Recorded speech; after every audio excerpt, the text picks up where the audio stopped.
Yeah!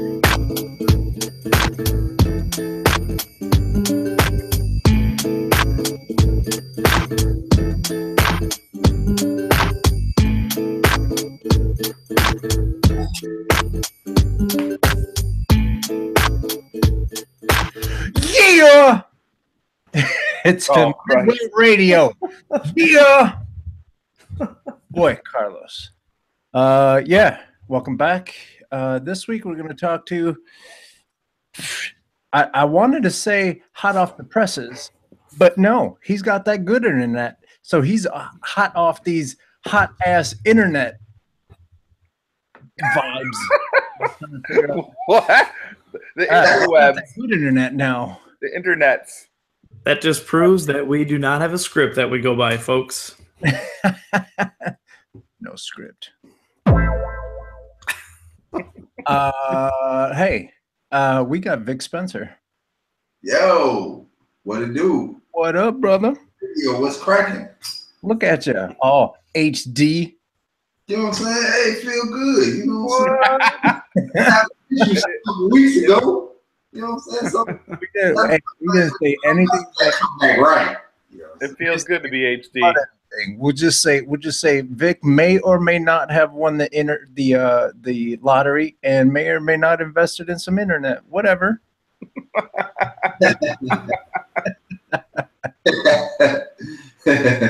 But before we get into the interview with Vic, let's go ahead and welcome B-Boy B. You're on mute, brother. Oh. B. Yeah. There we go. It was on delay. B-Boy B, everybody, and his Cookie Monster skin in the background. Yeah. Hey, before I like the Vic Spencer HD with the TP in the background. That's what I'm Yes. Yes. They had the Steve Harvey playing in the background. Family.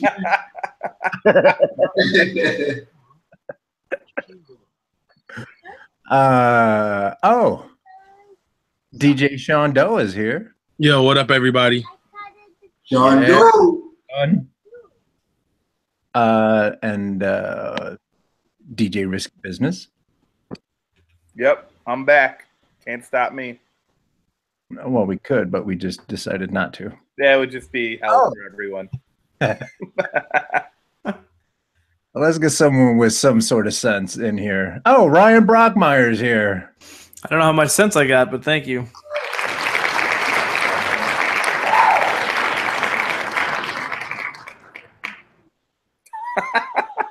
It's free every time. Welcome. So usually what we do is we welcome everyone and then we say, hey, Ryan, what has the team been up to this week? And I usually have a little list of things that we do, but last week was a holiday week for some, and we didn't do shit. We kind of took the week off, so as Risky just eloquently put it, we didn't do shit.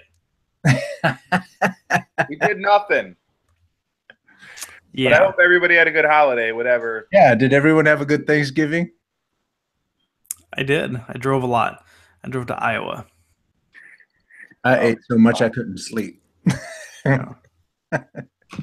Wait, You had the itis? you roll over on your stomach and you almost throw up? That was me. I was like, Yeah, I had a good, got to see side of my family I don't get to see too much, so that was good to catch up with. they finally let you in the house? family. Oh, they finally let me in the house. They gave me the directions to the house again, so I was able to get out there. I don't celebrate Thanksgiving I don't celebrate the holiday Thanksgiving. I just use that time to hang out with friends and family and eat some food. So it was Which cool. is basically Thanksgiving. It is. I'm just saying that we have a lot of sensitive people out now, and there's a reason why we shouldn't be necessarily celebrating that, which I get and fully support. So I agree. He's At this point, looting and pillaging is what he's trying to say. Yes. At this point, you take, and I agree with taking it for whatever you can take the meaning and direct it to whatever is gonna to celebrate how you family time. Yeah. I think nowadays, I think a lot of people are moving away from the traditional, like, oh, this is this holiday, this is that holiday. And I think people are just getting together and just being cool. Like, there's a lot of people that don't celebrate Thanksgiving, especially after, I mean, with having the internet, Vic, we can learn that, you know, Thanksgiving is something else other than what it used to be. So, yeah. Bro, they're just giving you all kinds of shit, huh, Vic? You know what? Vic got that good internet, boy. They're just giving you all Vic kinds of learned shit. last week. He was like, the internet say don't celebrate Thanksgiving. Yeah, I deserve all of it. Vic heard you got mail. He ran outside. Fucking guy. Went right to the mailbox, man. It was some tree in there. It was some tree. It was marijuana in the mail.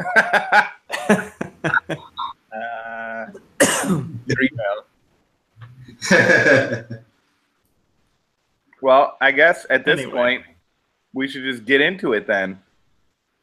Yeah. We don't have a lot of updates because we had the holiday week. So, Spencer.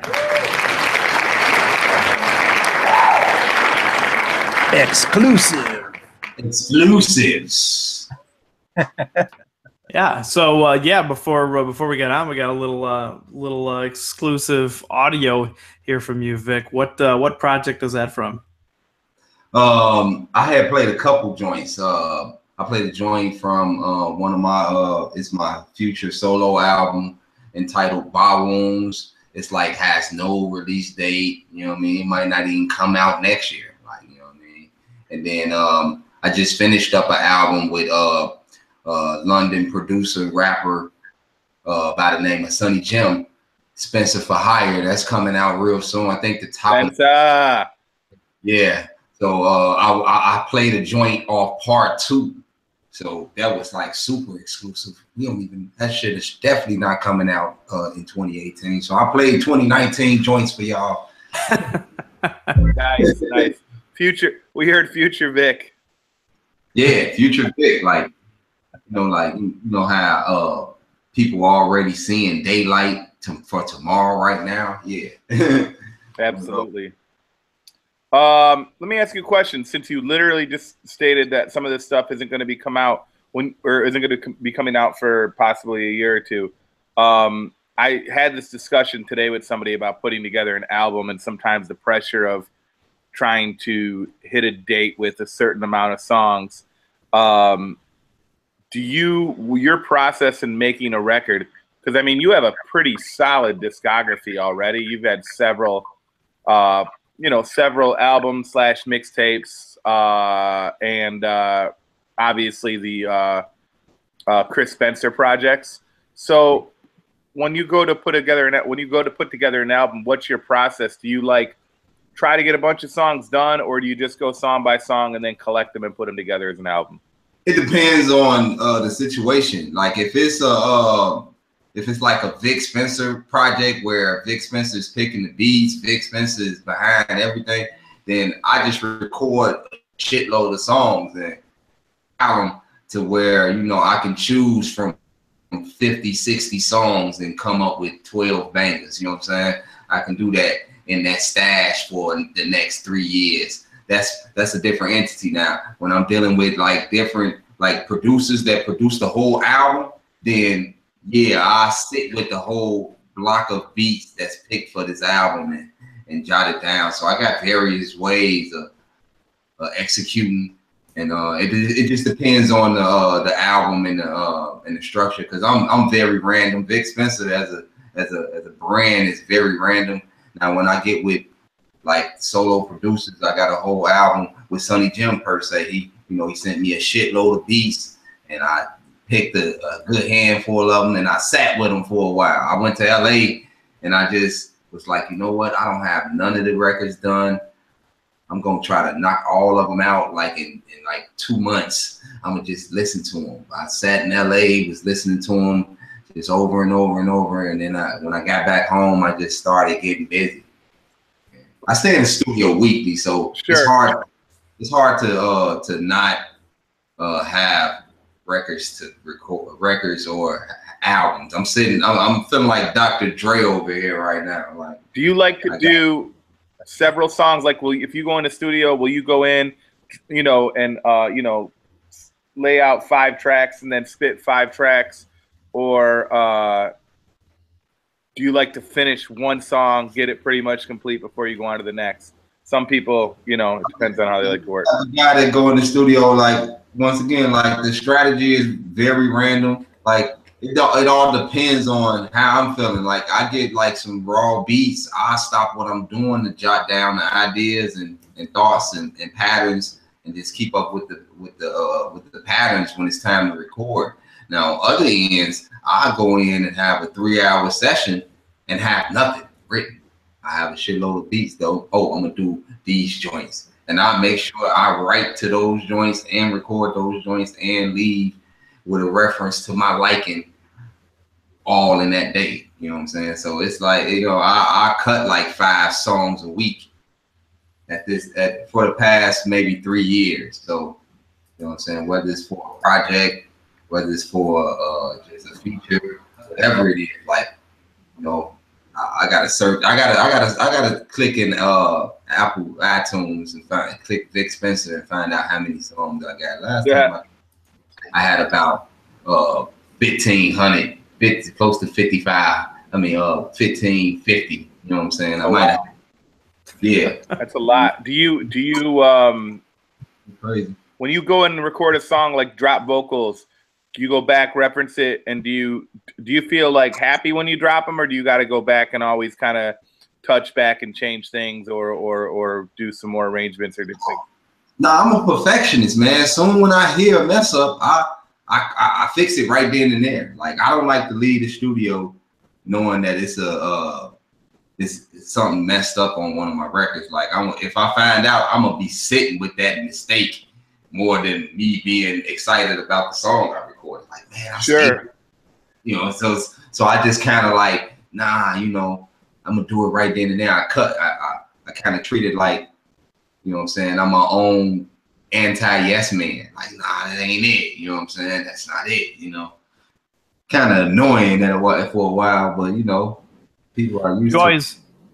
You always pick out your beats first, or do you have lyrical concepts in mind? Pick the beats first. The beats carry everything, man. That's why that shit be so amazing, man, because the beat process, I'll be sitting in the car listening to all these submissions, and like, man, they know what to send. I'll be going nuts, like, oh man, I'll be already enthused, like I already have a studio session time and set up already, and I might not even have an idea of what I'm recording, but I know I got a week until, like, if I go in the studio every Saturday and I leave the studio knowing I got a whole other week, I'm definitely gonna hear about at least 100 beats. I'm gonna pick like 3 of them out of the 100. I'm picky as hell, and I'm gonna go and record them shits, and them shits gonna be amazing. That's how I've been playing it. Like, do you stick with one engineer? 2 engineers. I got 2 engineers. One that basically like records my day-to-day recording every day. That's Dr. Mindbender. Shout out to Doc in the Grindhouse. And then once I get recorded there, it gets shipped over to Complex 2010. Shouts to DC. That's my engineer who does final mixing and mastering to all of my projects. So DC is responsible for how the mastered products sound. Awesome. And yeah, you know what I'm saying? So I stick with those guys ever since for 6 years now. You know what I'm saying? I've been with those guys. So. A lot of kids don't understand the process of mixing and mastering truly. I mean, some of these kids get beats and they're not even tracked out beats. They're rapping over to a beat that's already like, it's already kind of half-ass mixed in headphones on somebody's laptop, and then they get it and they rhyme to it, and it's like, how can you? I mean, I guess, but like, and I'm sure songs have come out like that we've probably even heard on the radio, but like, it's just a theory. Like, how could you consider something done or even mixed properly if you can't mix the snares to the vocals to the bass all properly, you know. Like I think until those vocals are down, you can't even mix a record. Yeah, no, I absolutely agree. And also, if you're gonna do that, if you're gonna really try to finesse beats and stuff like that, you should really get it to a T, to where nobody wouldn't even think about the fact that it's not tracked out. You ain't got the stems. Like, you better make sure you got some drops, you got some 808 stacked. If you're gonna do it, do it right. You know what I'm saying? And that's, you know, I have that same gripe with a lot of artists that don't take the craft serious to get these YouTube beats and rap over the joints. You know what I'm saying? And it's like, yeah, man, but you know, I look at it like everybody got to sharpen their blade if they really want to be artists. And if you want to utilize that as a blade sharpener, then that's fine. But don't try to like culture, you know what I'm saying? Because I feel like that mastering process is huge, man. Once I learned about that mastering process, how important it is to how things supposed to sound sonically and how things are mastered is how it's going to aid and stuff like that, man. That I started taking music a whole lot serious. You know what I'm saying? It's like, if you take the craft serious, then you know how important mixing and mastering is. And, no, it's everything, and every great producer is only as good as the engineer he's using. Absolutely, that's why I mess with producers that's engineers, because they know how it sounds already. And then I don't like to rock with a whole lot of engineers, because a lot of engineers don't know my sound, don't know my voice, how I sound on records. At least these guys do. So when I'm done recording, they know what knob to turn. They know what to have. Like, it's a quick. They know process. Where you fit in the beat. Exactly. You know what I'm saying? They're not trying to move my verse a little bit back to make me sound like I'm from the 80s or something. Or they know already. They know the expensive process. You know what I'm saying? They know I like dry. I don't like a lot of filters on my voice. You know what I'm saying? I like the ad-libs to be just as highly leveled as the vocals. You know, sure. like I'm kind of particular when it comes to that, because I think my rhyme patterns and my rhyme structure and schemes are conversational. You know what I'm saying? So it's like, oh, you have a unique cadence. That's 100% sure. Absolutely. I pay attention to that. I try to keep a tab on that. You know what I'm saying? I've been exercising the baritone flow now. You know what I'm saying? Same style, but with a deeper voice. And it's on some crazy shit. Like, you know what I'm saying? I feel like Barry Wright gave me the rights for this type of flow that I've been. And it's crazy. I can't wait to start, you know, doing that. Like, it's gonna be like Redman, Superman Lover. You know what I'm saying? I'm gonna have one of those baritone records on each record. Like, it's gonna go crazy. It's dope. Nice reference to the Superman Lover. Yeah, and you can tell what school you come from. Yeah, so you record a lot of songs. How do you pick? What's your process of picking songs to go on a particular project? It all depends. Like, I feel like all my songs are cold as shit. So when I get a brick of songs, right, and I sit and listen to them, me and all my homies, we sit back and we listen to these records, and that's how I really get it done. I get with my close friends and we sit back and we listen to records, and sometimes, you know, I reach out to some of my close musical friends like Big Ghost, House Shoes, and you know what I'm saying, they give me some pointers as well. You know what I'm saying? Me and my manager be going back and forth about certain joints. It might be one joint that he don't like on a record. You know what I'm saying? So we go through, like, I got a circle of ears that I like to put the music on when I'm done picking the records myself, and then I let the other guys hear it, and then, you know, they give their opinions, and you know, we come bumping heads. But 9 times out of 10, people like my direction. Like, people like that I'm able to put these songs together and put a track list together. Like, if you heard The Cost of Victory, I A&R that whole project. Like, what couldn't go on there. Nothing. I did the track listing. You had a vision for it. Yeah, I had a vision, and that was one. This is one of my most critically acclaimed albums that I have out. You know what I'm saying? So it just said a lot about how I take that kind of approach serious, man. Like, you know, but the guys that's in my circle, man, they helped me a lot, man. Coming up with records, what should be placed where, and the only thing, me and my manager, man, like if you heard like the Cost of Victory, and it's a song on there called The Writers featuring Black Spade and Meridian, right? Yeah. Me and my manager had a big back and forth about this record. He said, man, the record is dope. It just don't fit the Cost of Victory. I'm like, man, you tripping, man. That's what Vic Spencer is. Vic Spencer is one of those random cats that's going to throw one of those not so conceptual records out there. It's all structured with hooks. It's long. It's like, you know, you think about like old school records. When you think about all these artists that had like the long ass songs on their albums, almost like some of the coldest songs ever made. So when I had that song, you know what I'm saying, that's how I felt. Like, man, I want a song that's long as hell on my album. I'll put that on there. My manager wasn't feeling that. But when the album came out, all you saw was people saying the writers. Even when it got ranked number 19 out of 40 on Rolling Stone that year in 2016, it was, man. In 2015, it was like, man, they mentioned the writers. You know what I'm saying? So I had that big laugh in my, like, I told you so.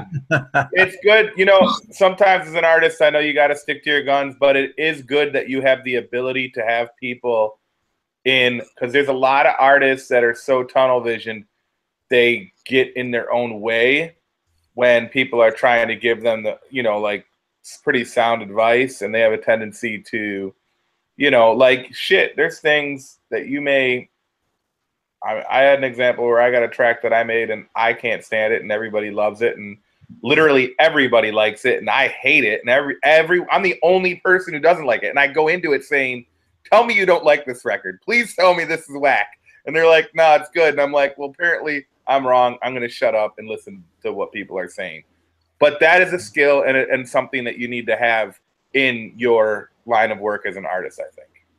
Yeah, I agree. I think ears are very important on projects. You know what I'm saying? Because as a writer, as any kind of writer, author, rapper, publisher, you know, anything, you know, you can get into this selfish mode where, you know, only you hear certain things, and you need certain ears that's, you know, that's musically inclined to kind of like, you know, situation. You know what I'm saying? So I'm very opinionated, and I like to hear different opinions, you know what I'm saying, especially from friends that grew up as heads and respect the culture and understand that Chicago doesn't have like a Vic Spencer kind of style, and it's not like highly promoted. So I just try to make sure I'll be able to provide that raw underground hip hop that we Chicagoans always love, you know what I'm saying? Even for me being such an E.C. Illa fan, and how much that means to me, knowing that high school life I was able to witness and be a part of, and hearing how it was going down in the 90s for me, with big headphones and triple fat goose and Timberlands. You know, man, all of that synced so well, you know what I'm saying? And I always wish that would stick around for Chicago's music. But you know, I gotta be the one to hold it down. So I gotta flex on them, you know what I'm saying? Well, you got to do cinema bars, right? Yeah, man, cinema bars, man. I was happy I was able to perform that, man. That was crazy right there. Okay, came full circle for you. Now we often discuss, like, have discussions about, and among other people, EC, and I mean, I was fortunate enough to work on a couple records with him and work with him closely and have been friends with him for a long time. But I will say, him among some other people are a definitive sound of Chicago hip hop. I agree. And I also want to add to that E.C. Illa was kind of like one of those guys that really didn't reform during his time in his prime. You know what I'm saying? We had Crucial Conflict, we had Do or Die at that time, we had Twister at that time. He was still dedicated in a sense to what he wanted Chicago hip hop to sound like. And I was happy that he was able to hold that fort down, because that really proved to me that you can stay yourself and you ain't got to change to the game. You still can be the villain and still win. I like that approach, man. That was crazy. And I was rapping then, but I was never as raw as anybody back then as I am now. Like, that shit is like, for real. I feel like E.C. Illa, like Chicago hip hop has like a highly influenced off top. You know what I'm saying? Off the bat, off the strength. Chicago hip hop, Sox Park Mobs, Straight Gangsta Shits. All of that shit is Vic Spencer wrapped in the burrito, straight up, for real. That's what I always felt that the kind of sound of Chicago hip hop, and any of the guys, if you want to chime in and discuss, agree if you agree or disagree with me. I'm not going to say anybody who raps in Chicago isn't Chicago hip hop, but I felt more of what represents the city is the perfect combination of street and lyricism, like really good lyrics, not just rhyme lyrics, but like really good deep lyrics mixed with that balance of really street shit, like real Chicago shit. I would agree. And since we're talking about EC, shout out to EC. He's got that new album coming out, that one last album of unreleased joints with artwork by Schoolie D. How dope is that? Bananas. Yeah, I bought that on site. Like, you know what I'm saying? I got the pre-order on site. Like, you know what I'm saying? You guys see the video? The video's crazy. I knew you would love the video. The first time I saw it, I was just like, Chad's gonna go bananas over. Yo, and it's funny. EC3PO. So listen, here's what's funny about that too. When we were working up at Seawall, and I was up at Seawall with E, that's what Traxter was calling E. So we were up there when I think Revenge of the Sith was coming out. So it was the last of the prequel Star Wars, and we were up there, and Traxter wanted to take everybody there in the studio. He's like, "Fuck it, everybody's going to see Star Wars." And he was calling EC3PO. He was calling him EC3PO. I was dying. He was calling everybody Star Wars names, but EC's clearly stuck out. That's dope. Yeah, I died when I saw that video. But Vic, you are a dude that comes from a certain school. You represent Chicago. You represent the school you come from, but you've adapted to. I don't know necessarily like. You still do you and your style, but you seem to adapt culturally to whatever movement is around you at the time. Yeah. Because I'm old. I'm an older guy, older artist. You know what I'm saying? So off bat, that has a strike. It could be a good thing because we still got good people, good folks that still respect and love the culture. But you know what I'm saying? It's a real discouraging state. Age concern, because you can go Google Vic Spencer right now in the Google engine, and soon you type in Vic Spencer, you will see age, something that you like. That's like, you know what I'm saying. People are really searching my age, and it's kind of crazy. It's weird, man. So I have to. Yeah, but you're keeping up with everybody that is in that kind of freshman class. You're making records with them. I mean, I don't think as long as you don't date yourself like by a style or what your content is, who gives a fuck? Yeah, absolutely not. I'm going to be on next all day. You know what I'm saying? I'm still going to have the same approach about how I'm about catching bodies. And I'm always going to be the guy that's always going to be, I'm saying that I'm the best. Because I think that this just, it just helps show it. You know what I mean? I'm out here proving it. I'm out here. I'm putting records out here. I'm competing. Man, that's fucking hip hop. If a rapper isn't saying he's the fucking dopest, then the fuck do I want to listen to you for? I want every rapper I listen to be like, I'm the dopest. I'm the dopest. I'm with you, Risky. Yes, I'm with you, Risky. Yeah. You know, I think people lose sight of that. You know what I mean? They lose sight of the idea of being able to be a rebel and be against everything. Like, you know what I mean? You still love everybody, but it's like, man, when you done had so many demons behind you and you done defeated many of them, you're gonna start saying, "Oh, I'm the shit." You know what I'm saying? Exactly what's happening. If you don't believe it, ain't no one person listening to you gonna believe it. So you have to believe it first. Yeah.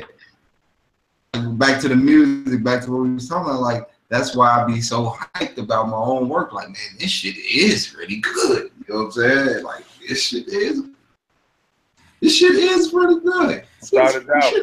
You mentioned house shoes earlier, and I know we all know that you had a relationship with Sean Price. Who are some of your biggest supporters outside of Chicago? Oh, man, Hus Kingpin rocks with me heavy, man. Shout outs to Rock Marcy. Man, they big supporters, man. They hit me up out the blue like, yo, spit like this. They knew who I was, but you know how you just be in somewhere and somebody just happened to just play some Vic Spencer music and it's like, who the hell is that? And it's like, oh, that's Vic Spencer. Oh man, I know that man. I can call that man. That was the exciting moment for me, man, for Rock Mars to hit me on the phone out the blue, like, yo, they playing Carrot Juice in the tattoo parlor where I'm at. And I'm like, who is that? They're like, yo, you ain't never heard of Vic Spencer? He's like, hell yeah, man, that's from me. So I think that's crazy, like, to get that kind of support, and then you go out and tweet it and stuff like that. And, just a lot. That's why I feel like the guys that's not, like, getting the most praise, I think those the guys that champion me on, because we're in the same boat. Like, we're just one union, you know what I'm saying? Like, union of dope rappers that kind of, like, want to push the culture at the same time and do it in our own elegant way. And we got the same thing as trying to bring some balance to the game as far as the raw gutter hip hop sound. Like, it's just our artists like that, like artists that don't get the praise be rooting for me, man. But not the praise like I think that Rock Mars should be getting. I think he should get the same praise Eminem gets. Like, you know what I'm saying? For real. You know what I mean? That's the praise that I mean. Like, guys like that should be, amongst the elite. Like, you know what I'm saying? When you think about somebody like House Shoes, you know what I'm saying? You think about guys like Hex Murder and all of these guys, like, you know what I mean? And they man, I think those guys are the legends. Those the legends. You know what I'm saying? They paved the way for a lot of shit. Who do you think? This is legend, you know what I'm saying? This guy, thanks, man. Who do you think is like, who are some of your legends from Chicago that you put in that same class? Man, I like Twista, man. Twista still. I was gonna say, let's keep it more like people that aren't on, like not your average like Twista, okay. not your people that had deals or on, but like, like they could still be popular, but people. So many rules to this question, right? It's like, just as long as you agree with me. I'm not listening to a lot of Chicago rappers, man. I would be 100. I ain't even listening to it. If it ain't Chris Crack, Tree, Sully, D2G, and my guys like D Brash and Goose, and I'm not listening to Chicago rap. I'm gonna be honest, man. I'm gonna be 100. You know what I'm saying? It's not because I feel like it's a big consensus against Vic Spencer, man, and all of the Chicago artists that's out here blossoming, man. Like, you know what I'm saying? You got to read between the lines. If Vic Spencer is not mentioned, or if Vic Spencer is fighting to pave his own way, then it's a problem, straight up and down. What about like the classic cats though? Like, maybe pre like. Yeah, Tree. Like like I was on phone with Wild Style Crucial Conflict for like 2 hours, man. I was in the studio with Triple Darkness, you know what I'm saying? And sure. Man, I feel good about about the dude like a back and forth track with Buck from Psychodrama. Like I feel like man, like man, you know what I'm saying? I stuff like that. You know what I mean? Like that's where I'm at. You know what I'm saying? I want to get with the legends. You know what I'm saying? Of Chicago, like the legends, like the guys that was holding down Chicago when I was more of a listener than a rapper.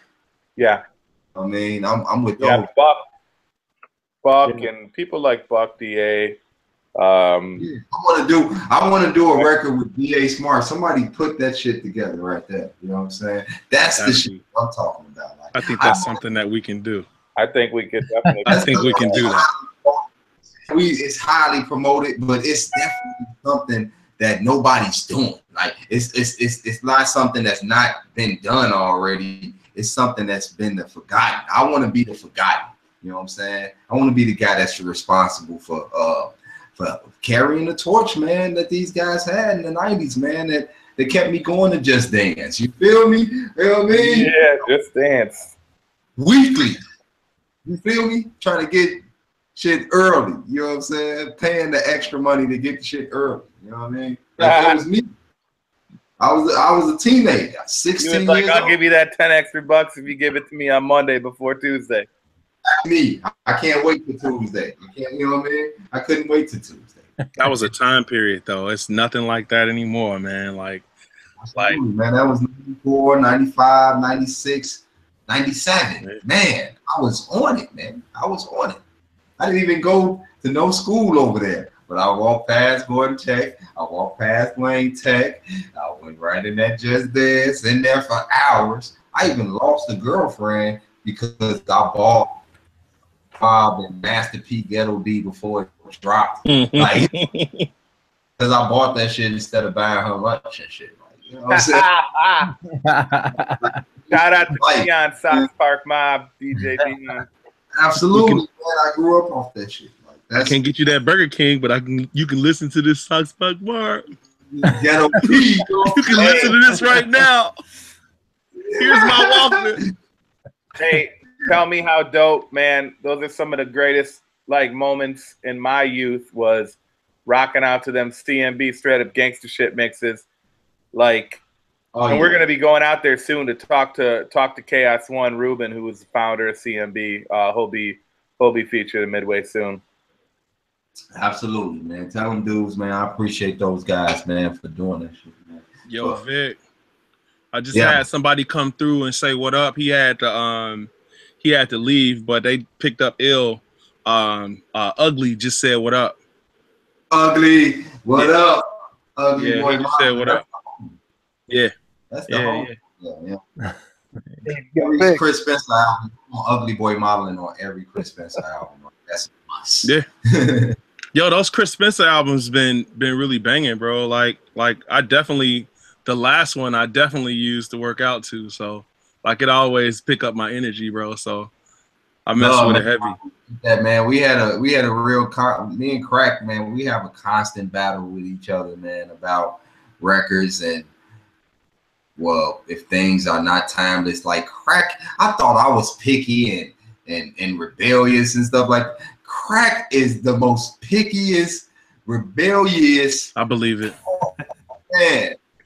Man, I Chris believe Crack he's man. You know what I'm saying? But I like that, man, because I'm the same way. So we kind of work it out, and I'm like Crack, man. This is our best work right here. Second album is better than our first album. Yo, I met him maybe a couple days ago at Emporium at Rashid Hadi's 10-year anniversary, and for a dedication. Yeah, I had never seen him before, so I was like, "Yo, Crack, I'm a fan of your music."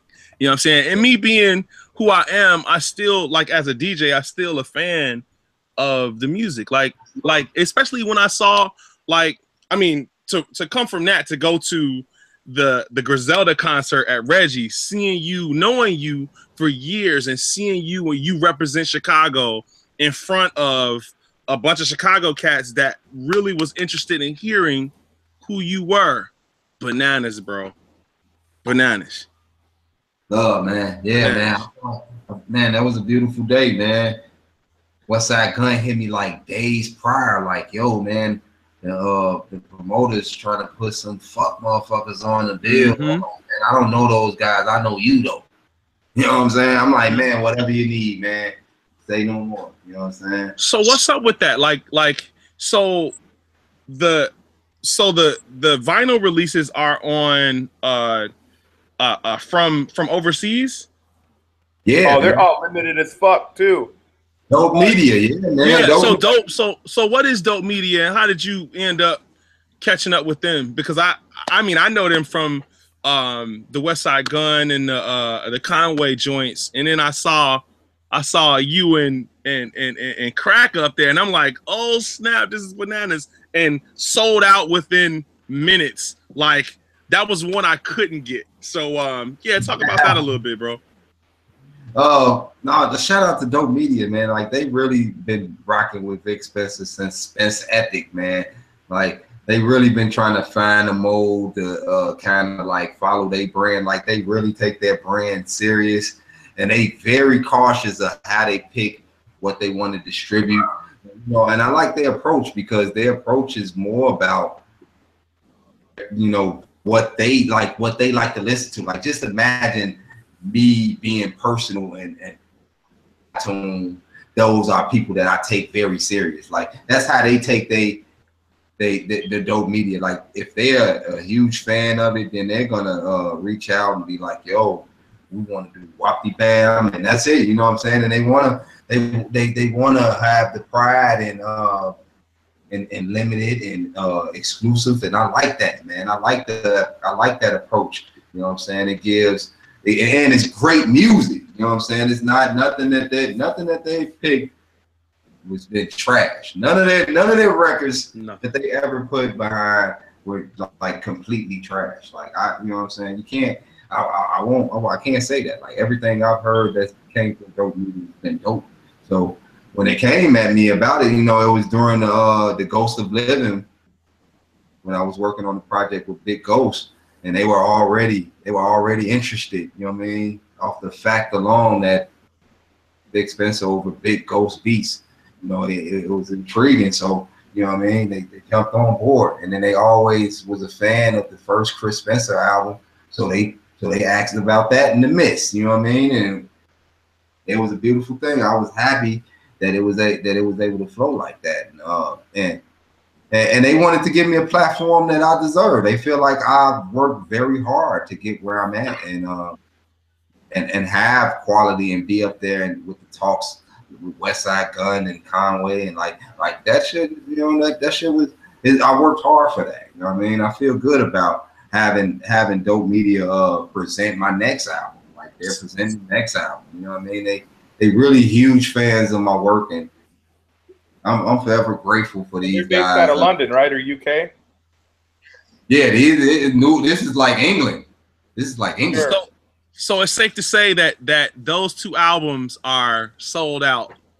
There's none. Everyone is claimed and owned. Like what he's saying is, do you have any lying around for Sean Doe to have? Mine's are laying around. My I mean, the $50 cost is. I mean, I understand that. You know what I'm saying? But you know, are there any laying around? Link. Or right. I think I'm all out, man. I don't know. I might have. Hey, Sean Doe, there's one for 35 on fucking Discogs right now. Nice. There it is. But most of them are like 60 and 70, so you better get your ass over again. Vic got that good internet. He got a download link. Right. Which album, Risky? Who the fuck is Chris Spencer? Oh yeah, there you go. Yeah. Yeah, have you been to the UK yet? Have you got a chance to go over? That's one of my biggest goals, man. Is to stop playing around and get my fucking passport, man. I've been playing around, not getting. Yeah, you playing around. Have they tried to get you over there yet? And you got. It's always been. Everybody's always been talking about this. So you know what I mean. So that's why I'm very comfortable with talking about, because that's been the next thing. Like, man, get off your ass, get your passport. And that's one of my New Year's resolutions, is to not drag my ass about the passport. Have the money. Talk to Sean Doe about crazy passport stories. Like, I want to leave out the place, so I'm gonna make sure I have all the money that I need, everything that I need. Like, I want my shit right then and there. That's how long I've been procrastinating on this. And you guys tell me, you guys tell me, like, music in Europe has way more support than music anywhere in the States, really. Like, folks in Europe will get in back of folks from Europe. And even if, and even not from Europe. Like, I've seen a bunch of Chicago cats go out to like Germany and just blow up. When I was out in London, it's super hip hop. They obviously love hip hop, and it's super hip hop based. But you can go to a club, and I was out at a club on a Friday night, and they were playing hip hop music. They were playing real hip hop music in a club, and people were enjoying themselves, dancing to it, and they were just feeling the music. It wasn't one of those scenarios where, as a DJ, you get like, you go up there and you're like, play me something. Play Cardi B. Play me something I can dance to. I'll play you something you fucking hear on the radio 800 times a day. Get the fuck out of here. Just because you know the words, get your dumb ass. I mean, yeah, it's got a fucking beat. Dance, stupid. Play Cardi B. So does this. Here you go. Yeah, but like, no, they're into hip hop shit. They'd eat Vic up out there in them clubs, man.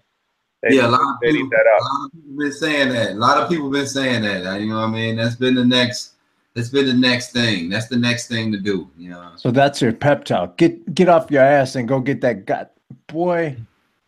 Yeah. Good internet now too. You can do. B, you been to London? Yeah, I have. Yeah. Painting probably, right? Yeah, just for graph. And that's hip hop. So. Yeah, there's a lot of graph out there, and people. Like, when I first went out there, they call them chill spots, and you can just go paint in broad daylight. And I was just really weirded out by that. I'm like, what do you mean I can just paint here? Said, yeah, don't worry about it. And there was like military cops around with the big rifles, and they just looking and like, you know, giving you a thumbs up. And people just love all kinds of hip hop out there, especially, you know, music and the art for sure. Yeah, a lot of support out there for hip hop, but it's just a different beast out there because, you know, especially with graph, since it's so, you know, accepted. I think that graph has accelerated over there a lot, faster than it happened here. Sure, even in the States, you know. They seem to accept culture based on its own value and not the value of others. So, and I state that being, they love something because they like it. They don't have to like it because everyone else likes it. So, like, that's the problem with America, is we won't like a record till everyone else loves it and it's crazy and it's like, and it's a popular thing, and then people will get behind it. But like, you can put out a record in the UK and it'll gain a audience because they don't need it to be popular first. They just need it to be dope, and making dope music isn't a problem for us. America has such a hype beast culture now. Like, it's like that's what America's about. America's about like whatever the hype is, and it's not about what's really good or not. No, agreed. Yeah, and that probably goes for the art too. Like, would you not agree, B? Yeah, no, absolutely. I mean, even going out. Not just England, but like, you know, other places like Belgium. It's just, they actually have graffiti shops where you can, like, they're called graffiti shops. They're not called paint stores and hiding graph. They're just out there like we do graffiti. They carry graffiti T-shirts and books and obviously spray paint, but you can just go up there and look up a graph shop, and there's a bunch of them in the city. So yeah, there's a couple especially Chicago, it's unheard of. You know, there's a couple of dope hip hop spots in Glasgow, Scotland when I was there too. So it's all over. However, with great power comes great responsibility. Because yeah, you can make a bunch of music and people will listen to it, but then again, you get 2 words, David Hasselhoff. This fucking guy.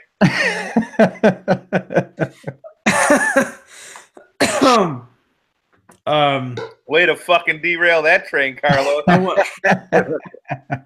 Well, you know, go get your passport before we send you records and records of David Hasselhoff jams. Hey, yo, Vic. Yeah. Who do you want to work with that you haven't worked with that you want to meet and get up with and vibe with? David Hasselhoff is an acceptable answer. I want to work with I want to work with a lot of people, man. It's kind of crazy. I want to work with Doom. Dope. I want to work with the Artifacts. You know what I'm saying? Mm-hmm. Yeah, that's cool. They're about to put out another album. Yeah. And you're talking Tame and L together. Mm-hmm. I want to do a song with Yuck Mouth. Of the Loonies? Yeah, I'm gonna do a song with Yuck Mouth. Hey, I don't think I've ever heard those words come out of anybody's mouth. I want to do a song with Yuck Mouth. That's fucking dope. At least not out in Chicago, somewhere else or some West Coast. Yeah, I want to do I want the cold ass Yuck Mouth. Like I want the Yuck Mouth that's gonna give you them bars, gonna talk that shit. You know what I mean? I want that Yuck Mouth. That Yuck Mouth is always fun. Hey, the Loonies were dope, man. Yeah, I fucked with the Loonies, man. I want Yuck Mouth on the record. I want Brother Lynch Hung to produce the record. I want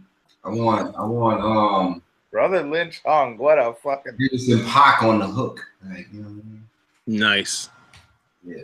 It seems like you work well with others though, man. Like all the albums that I heard, like the Crack and the Trees. I mean, they're just amazing. Like the camaraderie you have with those people and the way you put out those albums, man, they're super dope. Like it's always entertaining too. When I met you working with Simeon from the Prime Meridian, I think.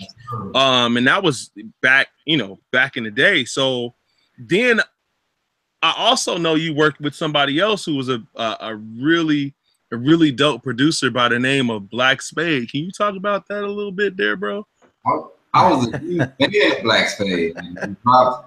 When he dropped To Serve With Love, I was already a fan prior to that. And I remember going to Dr. Wax, buying the last copy from Dwayne. Like, I was happy as hell. It's like one of the happiest days when I heard Evil Love. Like, I was a fan. Then I got cool with this guy named Aben from St. Louis. And I was able to go to St. Louis to a Nas concert where I was able to meet Black Spade.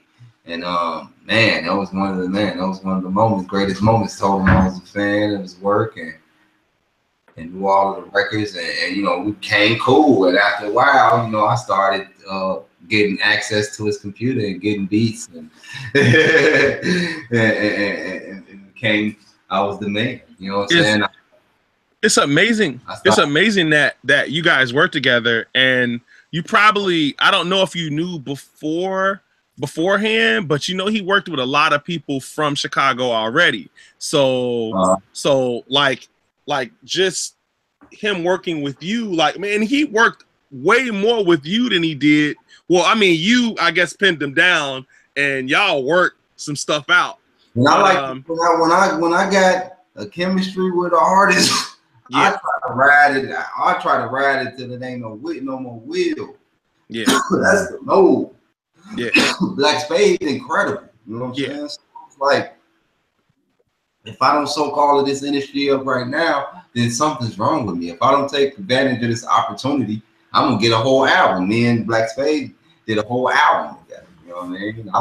I had Knowledge from Kids in the Hall on the album. I had Vic Mensa on the album. I had Brian Fresco on the album. Like, you know what I mean? I had Wiz Khalifa, Tef Poe.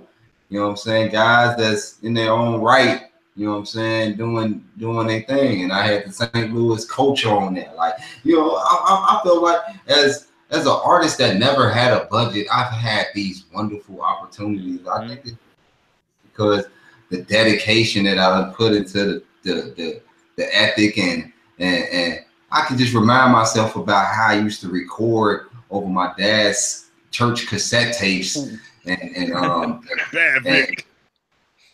black out on his church. Like, man, like for real, like I used to black out on his tapes like over instrumentals, and how I took that serious 10 years ago. So, you know, 11 years ago, you know, I was still rapping on cassette tapes. Like, I didn't have access to a studio. You know what I mean? So I took it serious. I think that rubbed off on a lot of artists that want to work with me, or I think that I can work well with. Like when I get it, like when I'm a fan of somebody's work, I just imagine me work with them and go the hardest when it happens. You know what I mean? It's like me, like remember, like I said in the song, I want to be on the song with Sean Price. I had to make that happen. You know what I mean? Yeah. Like, that highly expectation, that expectation has came a long way from that moment. You know what I mean? I have to live out everything that I say, or if I'm fans of people, I have to live out why I'm a fan. Like, why did they touch my soul? Why did the music follow me from here to now? Why am I still listening to What You Be About and Searching by Snipers in 2018? You know what I'm saying? Searching is one of the illest songs ever made. Absolutely, I agree, man. That beat's timeless, man. That shit is great. Mean, I often talk about we should be getting. I've been in contact with Snipers to try to lock them down. They're just in different parts of the country, so we should hopefully get them organized and get them on an interview soon for Midway. But like, yeah, Chilla is one of the super pioneer legends of Chicago styles. I mean, he's fathered a lot of styles in this city. I'm sure you already saw it, but about a week ago, EC posted that if it was up to him, he'd pass the torch of Chicago to, and he mentioned 6 or 7 artists, and of course it's Facebook, so you don't always recognize everybody's real name. But 2 of the artists that he mentioned was yourself and Griffin. And Griffin's checking out the show. He's asking to talk about your 2012 album, Anti-Everything. Anti-Everything. Yeah, that's the joint that I did with Griffin and Fat Boy Wiz, man. We was out here flexing on a lot of records, you know what I'm saying? Just some more music for the underground culture, you know what I mean? It's a beautiful thing, man. Hell yeah. What up, Griff? So it was good. Fat Boy Wiz was cracking, man. You know what I'm saying? Yeah, I saw that list, and I would agree with a lot of that what EC put as people to carry. Yeah, ECL, man. Man, he told me that I was one of the best, man, and I was like highly humbled to hear him say that. Like, I wouldn't have never imagined him saying that. Like, I didn't. Oh, trust me, take that as a high compliment because he hates everything. Yeah. No, that's what I'm saying. We've been talking about this all since we've been live. Like, you know, all of the villains, all of the people that don't get the praise that they deserve, those guys, you know, we work well together. We in communications, like, you know what I'm saying? We brothers, like, for real, because it's the same struggle. You know what I'm saying? The same passion. You know, it's the same drive. Like, for ECL to have a whole ass project to drop us in 2017 that he has in the stash, it just goes to show you how hard he's worked, you know what I'm saying, on his craft, you know what I mean? And I don't take stuff like that lightly, you know what I mean? As a hip hop head and as an MC, you can't take that lightly, you know what I mean? It's highly respected. You know, going in for the throne was a dope record, and you got to work with, like, obviously, like Mickey, but Freddie Gibbs and Elzai was on that record too, right? Yeah, absolutely. Yeah, shouts to Villa, man, for putting that together and believing in me, man. Villa was one of the first guys that had, you know, produced a spotlight that really believed in me and wanted me to shine, man. Like, you know, he was over there at a label that really didn't like Vic Spencer, man. For me to be on that album, you know what I mean, it meant a lot to me, man. That's a real Yeah, A Villa, man, got a real, you know what I'm saying, real strong bond. You know what I mean? Shouts to A Villa, man. Like, that shit is beyond music, man. The shit that I went through to be on that record and to be on that album. You know what I mean? I went through a lot.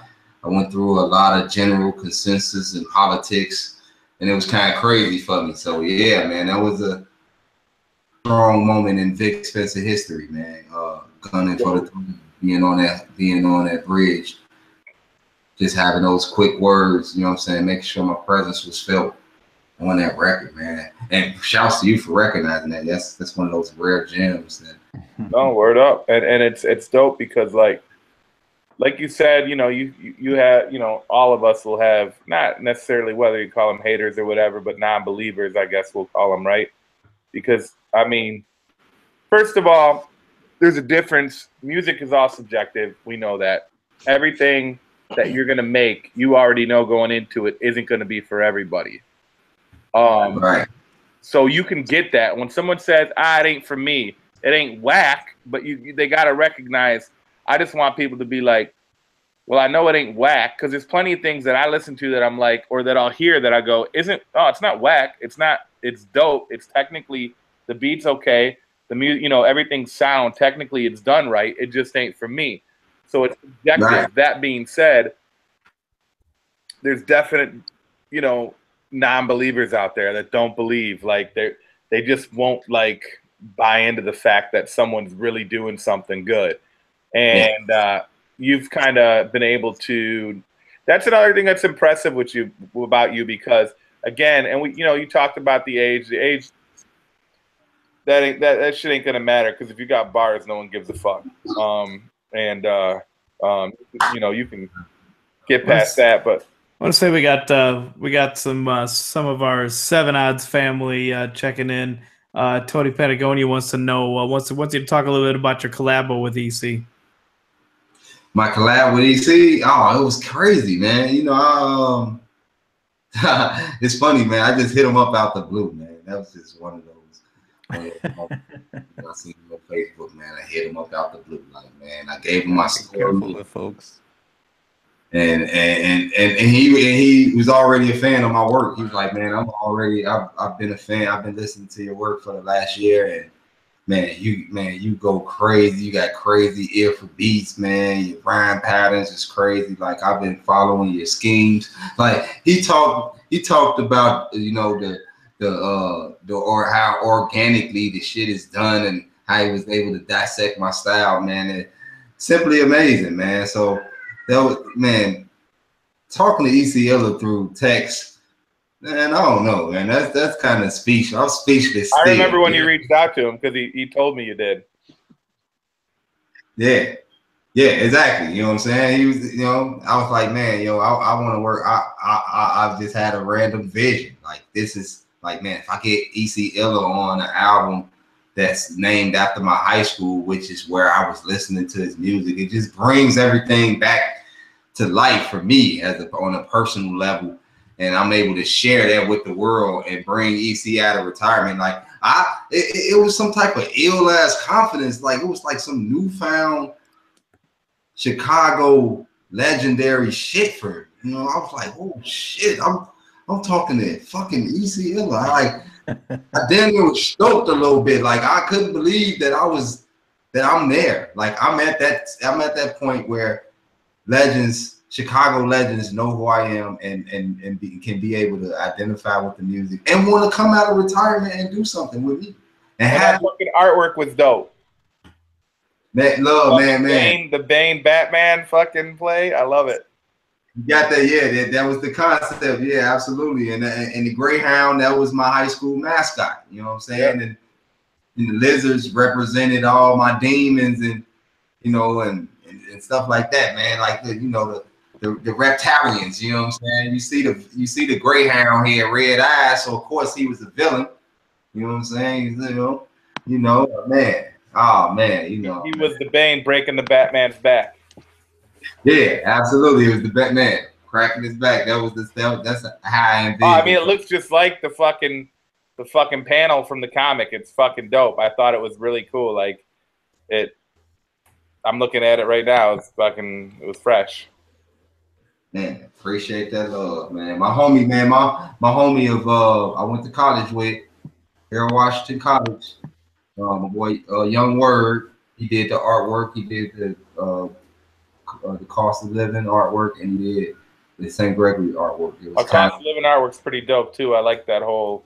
Yeah, they both play like the same kind of parts, like with the demons coming towards you, and even the rapping bastard. He didn't do that at Cat Trill in Miami, but man, all of these artworks, they play like a role where I'm trying to beat my demons down, knowing that they'll never go away, and I'm just beating them down one by one and getting excited about beating them down, getting them like still being in the rap game at close to 40. You know what I'm saying? It's a beautiful thing for and like I said before, man, you still fuck with all the young kids. Like you got records with Vic and you got records with fucking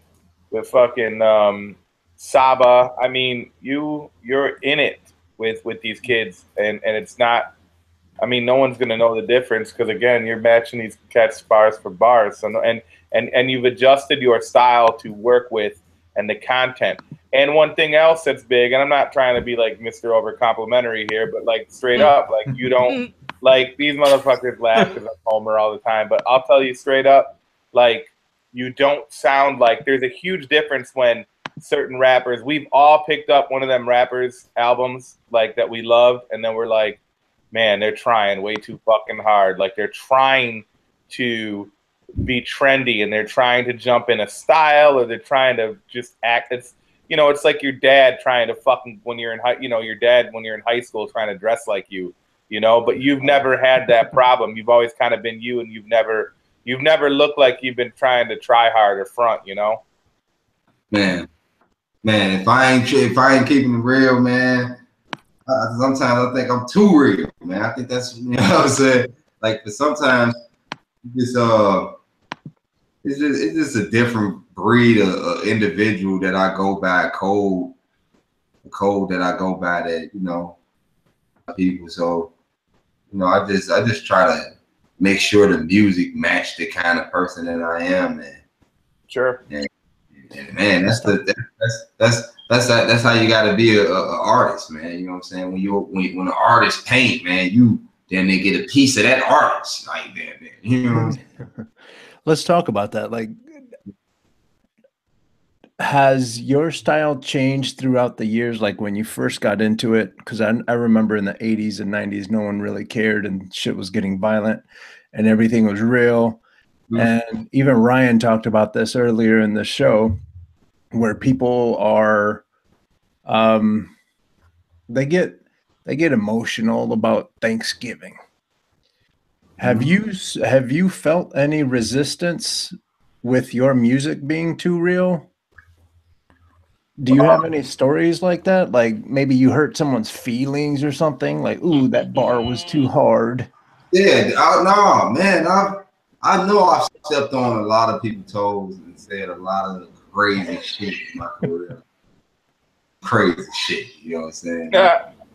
It's unfair. But I just think when I go about thinking about crazy shit and all the shit that I say, I just think about artists like Redman and Old Dirty Bastard and Eminem and Tyler, these kind of guys that kind of like kept their foot on the neck of how creative they wanted to be, and they were very outspoken in the sense to where they didn't care what they said, and you know what I mean. And I love that. I love it, man. That's where that energy comes from. It comes from having the freedom of speech. It's a zillion words that's being used in the rap game. We all saying the same shit. It's more about how we say it now. You know what I'm saying? So if we saying it the way where it might pinch a nerve, then that's what I'm saying. That's what the music is for. It's supposed to touch your soul. It's supposed to hit you somewhere. And it's supposed to fit a shoe. You know what I'm saying? Like, man, if it fits, like, that's you. You know what I mean? I like to be that guy that kind of it makes my raps more reality. If it's on that, like, yeah, hell yeah. If I say something that struck a nerve, then that means that my shit is shit. Motherfuckers hit me up, said, "Man, was this bar about me?" Damn. Did that make you mad?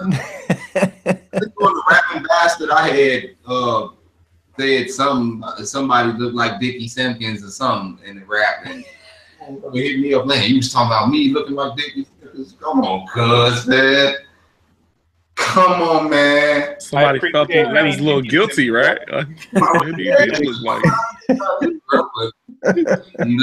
to the mirror and shit. Like, I do kind of.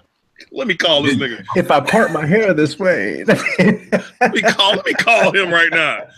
I'll put on a jersey right now.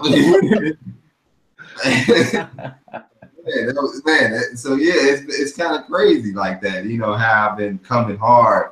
Like I be coming so hard. I know it. I know I do.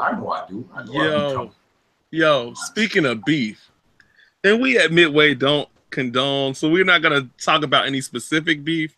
But but this is a funny thing. Like I got online and I'm not gonna talk about the beef per se. What I'm gonna talk about is your choice of dress.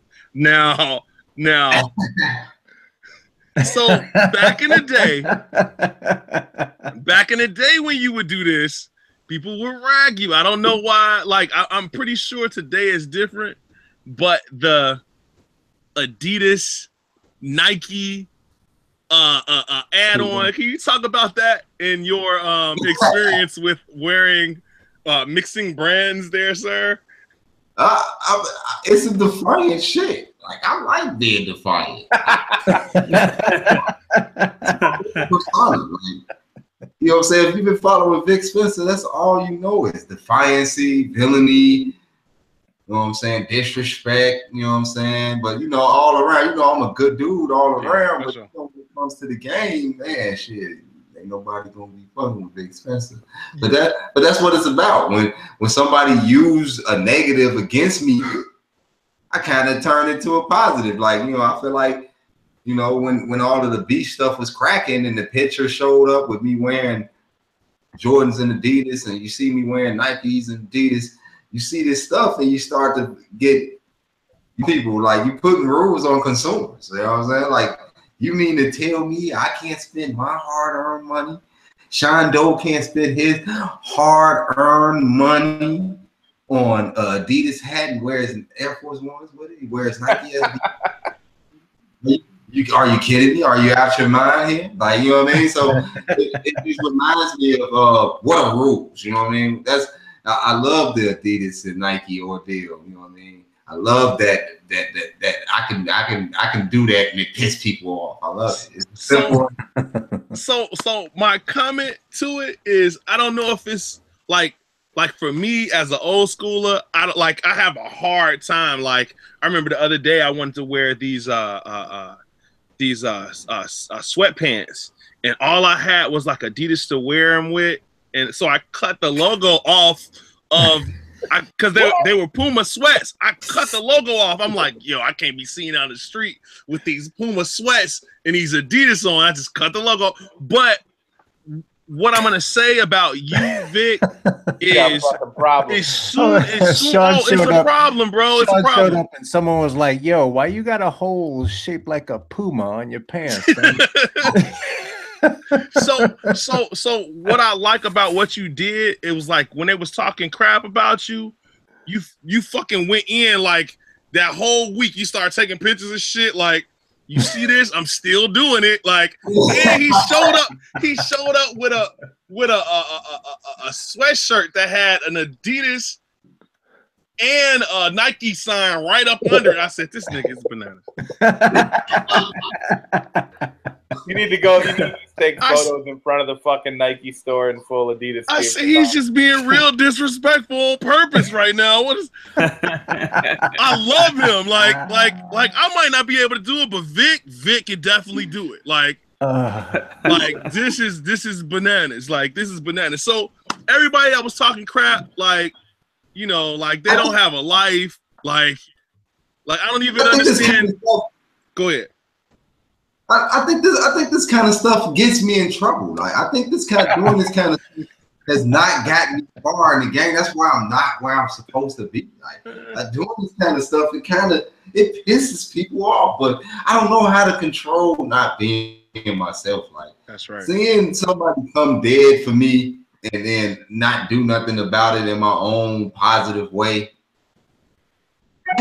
Like shit, you know what I'm saying? If I ain't do nothing, man, there's somebody coming in my head talking about me wearing Adidas, and man, take that L or not take the L. You know what I'm saying? And everybody else might think it's an L, but with you, it's not an L.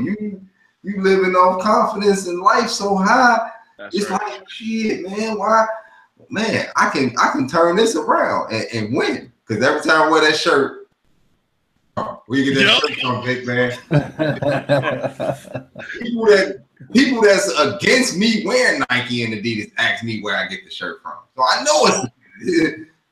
I'm pretty sure that more people were listening to you because people were bringing light to something that, like, they thought was not, that they couldn't do. Like, oh, he's wearing Adidas and Nike. Let's comment on his stuff. And they're giving you views and they're listening to it.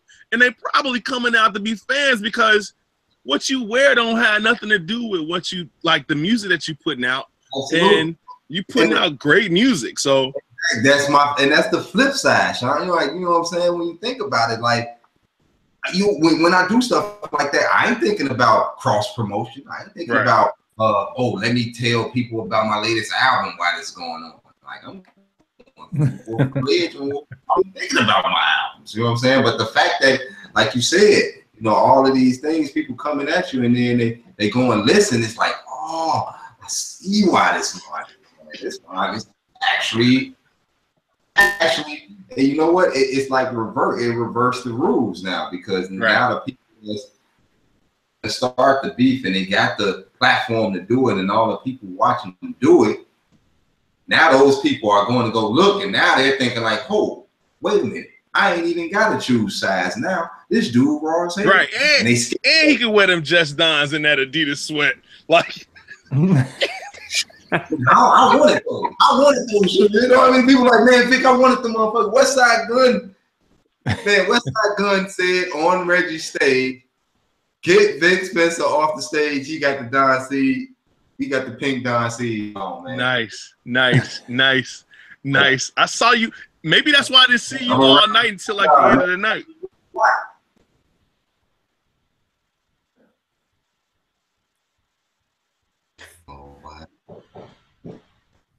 Oh, I thought I was like, real awkward right now. No, I didn't see you until the end of that night. So is that the reason why you wasn't on stage until the end of that concert?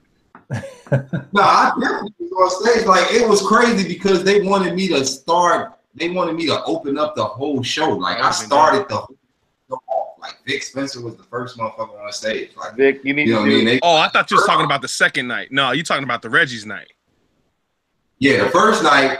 The second night, I just came out because he did one of my favorite songs, Mr. T. I was back there the whole time. Okay. I was back there chilling before they even came downstairs. I was there when somebody, I don't know who was on stage. You know what I'm saying? But was you there when Kay Valentine was on stage? Nope, I wasn't that early. Ooh, I was there that early, and I had never heard of her. I was back there chopping it up with Kay Valentine. Yeah, you know, that's she's a friendly for feature too. I got some joints with her on got her on a couple joints. You know what I mean? I'm gonna be trying to connect with you because we definitely want to get her and yeah, she's on our list. Talk to her for Midway. So yeah, absolutely. That'll be dope. Vic, you need to do a skit on your next record where you're getting dressed. You like, well, let me grab these Adidas sweatpants. I'm gonna get these Nikes ready. I'm gonna get the Fila hat. Oh, you just disrespected everything now. And I'm gonna get everything brand and mix it. That's fresh. Wristband. I'm gonna wear these Saucony draws. These Saucony draws. It's gonna happen, bro. Hey, Sean, you can relate to this when you got style and charisma, man. You make anything look good. That's right, bro. Yeah. Hey, Joe, confidence, you can rock anything. And then he's gonna jump in his Buick with Cadillac rims.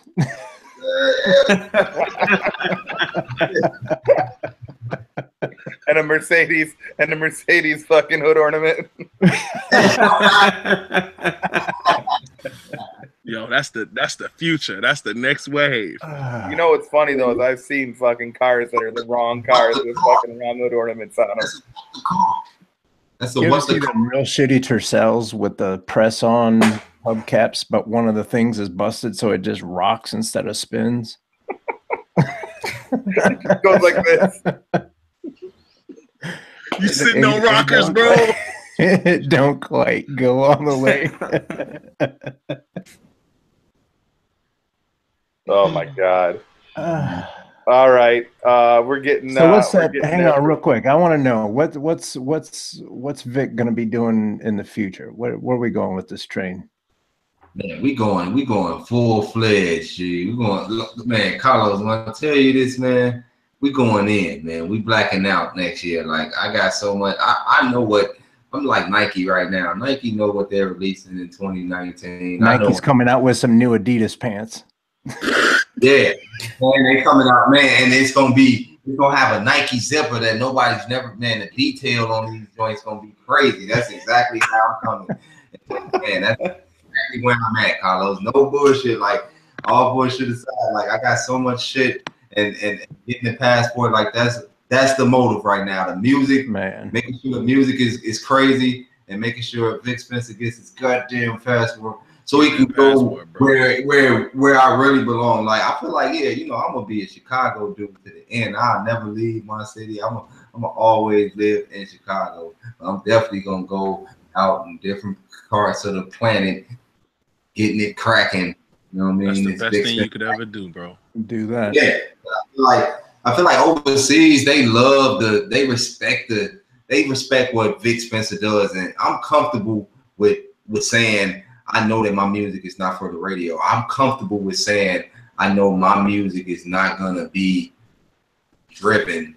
You know what I mean? I know that I'm not gonna be highly promoted. I know it, and it's not even the purpose of doing the records and doing the songs. I just know that Chicago never have shit like this. But shit bro, like you don't need to be, because Conway and Westside Gun, those dudes ain't. You're on the same shit as them, and you can do anything those guys are doing. They're doing big things. And Sean Price, man, Sean Price, same thing. Yep. If he was alive right now, he would be going insane right now. Mm-hmm. You heard the Big Ghost album? Like, man, Sean Price, man, we sit and talk for hours about themes and laughing at different shit that we done said and trading records, man. Like, man, that's the type of shit right there. That's the shit that I'm talking about right there. That's what inspires me the most, man. Going with people that dislike everything and they find a liking in me, man. Like, man, Price was the last artist, you know what I'm saying, that had a real position of power to where people actually respect the fact that he didn't like everything. Mm-hmm. You know what I mean? He one of those kind of things. Like, pretty cool with that. You know what I mean? And for him to speak highly about me telling people that I'm the best rapper in Illinois. He didn't say Chicago. He said best rapper in Illinois. I'm looking at this shit like, Christ, this ain't no everybody loves the fact that he don't like people. Like, people like the fact that they were blocked by Sean Price. Like, you know what I'm saying? Like, Sean Price was the block king. You know what I'm saying? Blocking everybody.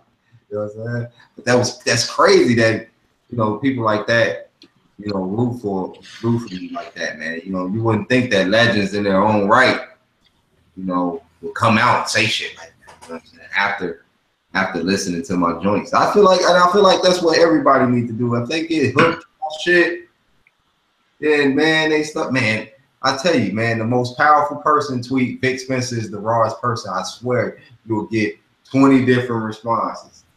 Why? Because, man, I had that impact on them. Either it's good or bad, you know what I'm saying? But it's definitely going to be some people like, man, he got that shit. man, dude, been spitting. Everybody that I told people stop sleeping. You're gonna hear all of that because, I mean, I think that's where I'm at. I believe in that. I want to be the Chicago Red Man. I want to be the Chicago Dome. You know what I'm saying? I don't think we had that in the past. When did we have that? Since the 90s, bro. Like all of the music that's came out has been different per se. Not bad, but different. You know what I'm saying? It's not been nothing that we could say that, oh man, E.C. Illa passed the torch to. You know what I'm saying? Or, you know what I mean? Not, you know, we always got Common. We always got these great milestone artists. But, you know what I'm saying? Like E.C. Illa, man, I'm telling you, when you think about E.C. Illa, you don't think about them. You know what I'm saying? You think about somebody that was right with us. You know what I'm saying? You liable to catch E.C. Illa with a beer in front of Just Dance on the regular day. You know what I'm saying? Like that type of shit. You know what I mean? And that's what the shit that I can relate to. That's the relatable moment. You know what I'm saying? That shit that's what it's about for me, man. I don't like people and they rooting for Vic Spencer. That's who I am. That just sums it up. Vic Spencer right there. That's Vic Spencer. That's dope. Well, we root for you, man. Yeah, we do. I think you've left the impression on Risky Business there. Next time we see him, he's gonna be rocking Sox hat and a Cubs tee, and not giving a fuck. He got the pants from Target. You don't care. I rock Bulls shorts. I rock the Cubs jersey with a White Sox hat. Yeah. That's on Instagram. You gotta go look it up. It's on Instagram. It's on my Instagram. I believe it. Keeping in Chicago, you're not flipping different teams from different cities. It's like what a rule. Like I'm a Chicagoan. I should be able to wear all these brands if I want to. Like, and if I am doing it, then hey, then if I make it look good, then why does it matter? You know what I mean? If I got them talking, it's just like what they said. They give me. Sean Doe just said it. Like, man, getting the plays. They going to go look, and they get to see what it is. Like, it ain't just no rinky dink rapper. So when you start barking up the tree, you get to see my shit just like everybody else. My shit out there. Whole discography is out there. You know what I'm saying? And it feels good to know that I got a great discography, and I appreciate that the compliment. And I got the same amount of music out. I got the same amount of music that ain't out. They both at the same level, right? Like, you know what I'm saying? Like my catalog is long, and the future mute, man, I'm excited that I got a line of albums that I can just drop and not worry about nothing. You know what I'm saying? Like, that's crazy. I've never had a budget. Like, never had a budget. Vic Spencer never had a budget. Neither do we. Yeah, neither do we. Never had a budget. Spencer never had a budget, man. Out here with the flex, man. So, and that's why we here. That's why we all here, right? Right. Yep. I mean, we're people that do things on our own. Fuck it. We don't wait for a budget to come. People that hustle. That's what I'm saying. Dedication. It just says a lot about us as individuals. You know what I'm saying? You ain't thinking about the fact that you ain't got the money to do it. Like, when I heard about the Midway documentary thing, I'm like, man, this shit is fucked up. Like, man, these guys been working on this shit for hella years. Like, I remember, you know what I mean? So when I see this shit, you know what I'm saying, having different loopholes and not happening, and I'm like, God damn, I'm right with them. I'm right with y'all. Like, oh fuck, man, this shit is like, damn, man, you know what I'm saying? It's a lot of loopholes and all these different ideas that want to take place. Like, I follow. This is straight up, man. Here's the starting point and here's the end goal. Mm-hmm. And the difference between us and them is when we hit the blockade, because there's always going to be, you know, barriers. So the difference between us and them is we just figure out whether we go left, right, up or under. These people hit blockades and they go up. Time to go home. As far as I can go. Yeah. So that's the difference between us and them. People like us and them. Yeah, absolutely. Hell yeah. Is it time for this or that? Oh. Yeah.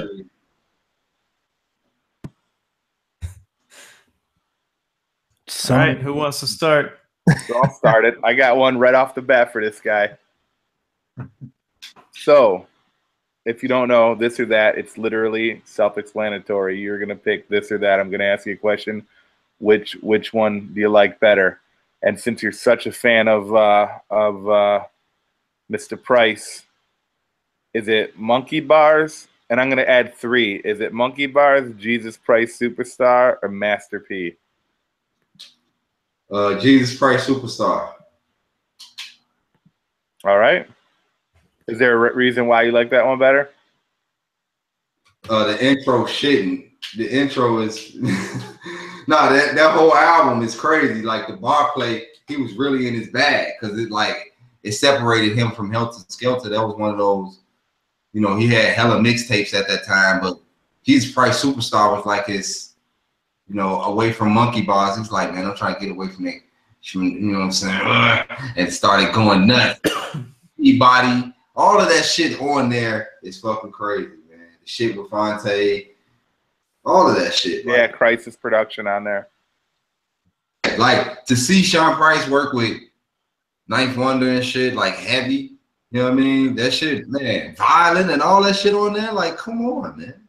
That album was crazy. I think it's like my favorite Sean Price album. All right, fair enough. All right, who's next? I got one. When Vic, when you're listening to something that you like and you want to hear it over and over again, is it headphones you're listening to or a loud as fuck sound system? I usually got this JBL Pulse 2. Nice. In the shower, playing a song over and over and over. Like I got the song on repeat, or if the song ain't on repeat, I dry my arm off and stick it out. And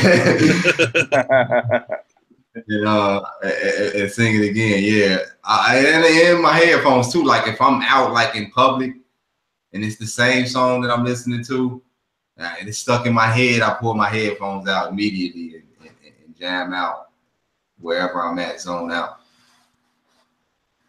Cool. Who next? MF Doom or Cool Keith? Wow. MF Doom or fucking Cool Keith? Shit. Come on, man. Why you gonna do this to me? Come on, man. Shit. God damn, I'm gonna go with Doom. Yeah. Good job. Nike or Adidas? Yeah. That's good. I like Nike over Adidas. Is that why you always wear Nike over your Adidas shoes? No, I was sweat. He wore Nike. Oh yeah, wore Adidas right. over your Nikes. So, Yeah. Because it's sweaty outside. So I'm in that same vein, but I'm gonna stay in the same brand. Just Don Blues or the beach joints? I'm gonna say the Blues. The Blues is bananas. Word up. I think cream, man. I'm gonna dirty them shits up, man. I got them cream joints. Them creams, I only wear them like for special occasions. I'll be wearing about just, man, if it's dry outside, I'm putting the motherfucking pink Just Don's on. I'll be wearing the fuck out them shits, man. Like, yeah, it's pretty dope. You seen the new joints? Yeah, the Forces. Oh yeah, Mm-hmm. I like those, man. Yeah. I wonder what it would look like in my size, like size 8, 8.5, just to look fresh. Ooh, that price tag on them though. Ooh. How much were they? I don't know what they was retail at Complexicon, but I think they going, man, $600-700. $400-500. All depends on the size. The smaller the size, the more it is, man. No, you can. I would disagree with that because certain shoes.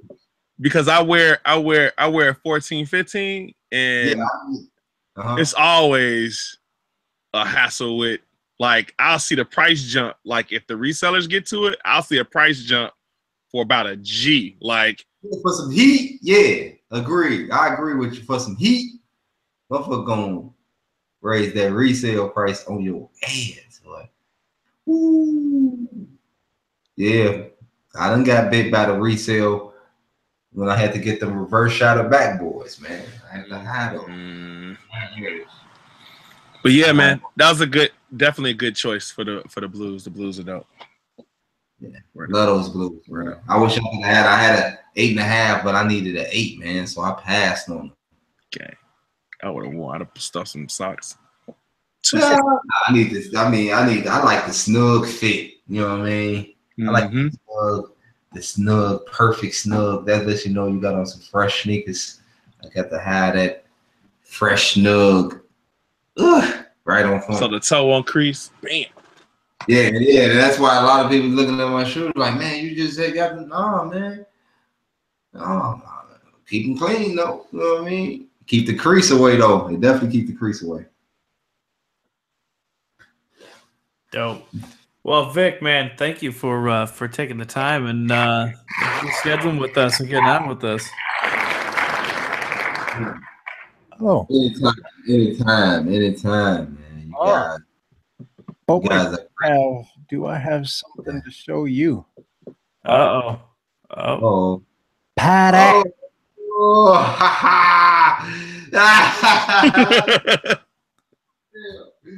Hell yeah, that shit cold. I wish I would have thought it all the way through, because I damn sure would have put something on that cap. Yeah, I would have posted that. Well, I just need that ASAP. He's got to put some logos on there first before. I'm gonna erase your. Yeah, you should put Nike and Adidas on that jersey. Hey, you remember them? You remember them shitty tennis shoes that we used to pick up at Kmart? I'm gonna send it to you. Don't take a picture. Look at them. Look. Listen. I'm gonna. I hope you're sending this to me right now. Like, you got to be sending me this shit right here, right now. This shit. We'll send it to you. We'll send it to you in a few. When we get offline, I ain't gonna go. Right now, I can't have you out here taking a picture of a picture. Man, look at this shit right here. This shit is amazing right here. I'm going live Midway Doc, and you know these people that drew me crazy. Look at that. They got the tat and the details and shit. Bro. Yeah, see? Right. This shit is amazing. Here we go. I'm about to tag y'all in it too. Beautiful. Yeah. Skinned. We'll make sure you get the final version once Carlos is done with it too. Right now. Yeah, I need this, yo. This goes right along with my Only Legends get drawn art. I love this shit right here. This shit is cold. Oh, did you guys hear? Did you guys hear the story about someone stealing Shadow Master's T-shirt with the picture of Shadow Master on it? Oh yeah. He was wearing it. Wow. Yeah, like, where the fuck am I gonna wear that? I missed that. No, dude, it was at the 19th anniversary. Hilarious. And I felt bad for him, but someone did like an airbrush with him on it, and he had Zara. gotten wings and some other stuff for Derek and Buck, and these knuckleheads went back and they took a bite out of every single wing, one bite, and then put it back on the plate. And then he goes, I ain't gonna lie, I thought it was kind of funny, but I was still pissed because I was hungry. And every chicken strip and chicken wing had like 2 or 3 bites taken out of it, but not the whole thing. And they put so we had the entire order there, just everything had bites. That is such a dick move. That was ignorant AF. And then they jacked his T-shirt. They jacked his shirt. Yeah, he's like, "What the fuck?" He's like, "It was a one-of-a-kind T-shirt," and some fucking bozo. And he goes, "I can't wait to see somebody on the street wearing that fucking T-shirt." That is some fucking dumbass shit. But sorry about that, Shadow Master. At the 19-year anniversary too. Yeah. Straight jacked his shit. Fucking bozos. Well, as we close out tonight, Vic, if people want to start following you and getting your music and all that kind of stuff, where can they find you at? Everything Vic Spencer, vicspencer.bandcamp.com, soundcloud.com, Vic Spencer, Instagram.com, Vic Spencer, Facebook, Vic Spencer, YouTube, Vic Spencer Visuals. Everything Vic Spencer, you know what I mean? I think I Googled Vic Spencer. I got the first 60 pages. You know what I'm saying? I Googled Vic Spencer and Twista came out. Yeah, hell yeah. See, I'm on the new Twista album. You know what I'm saying? That was good look right there. See, that was crazy. Hit me up for that. B-Boy B, if people want to connect with you or follow with you, what you got going on, where can they catch you at? Instagram B-Boy B _ABC, Artistic Bombing Crew. Yeah, Risky. At DJ Risky Biz 1975, Risky Biz 1975 on Instagram, Twitter too, but I'm not on there much. Carlos Gomez. Watch this. CoconutJustice.com, Coconut Justice everywhere else. Simple. So simple you didn't even know I was done. I like that. Sean Doe. Oh, real quick. You guys find me on YouTube and subscribe to my channel because I am working on some fire.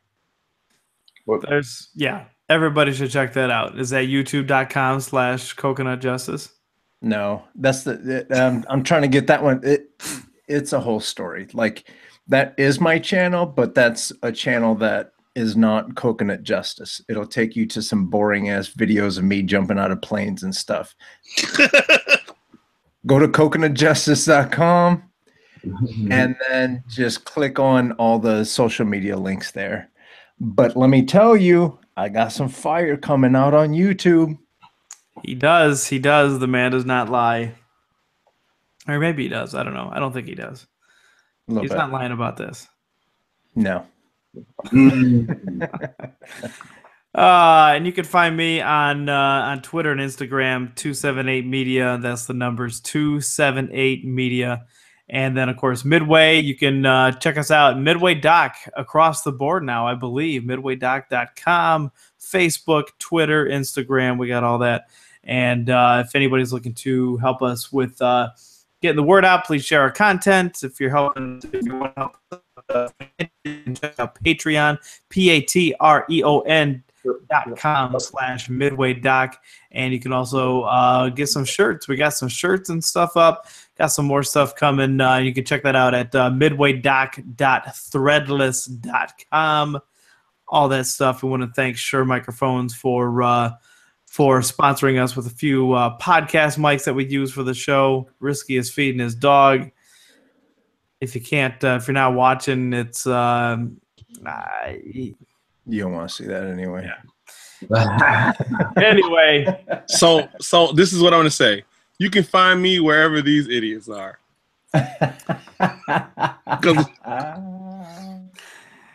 Yes. My apologies. I didn't include you, Sean. No, it's cool. I didn't even realize that you got DJ Sean Doe on Instagram and Facebook. Yeah, I moved. No, what a real dick you are, Ryan. You know, he tries. I try. Leave me alone. Anyway, folks, it's been a good one as always. We're gonna be back next week. We've got a guest book right now, but we might make a little bit of a switch before the holidays. But we got a couple more shows coming up. So stay tuned. 8 o'clock next week on MidwayRadio.com. You can catch this show, catch all of our other shows. Vic, again, man, thank you for taking the time. We appreciate it, man. It's been fun.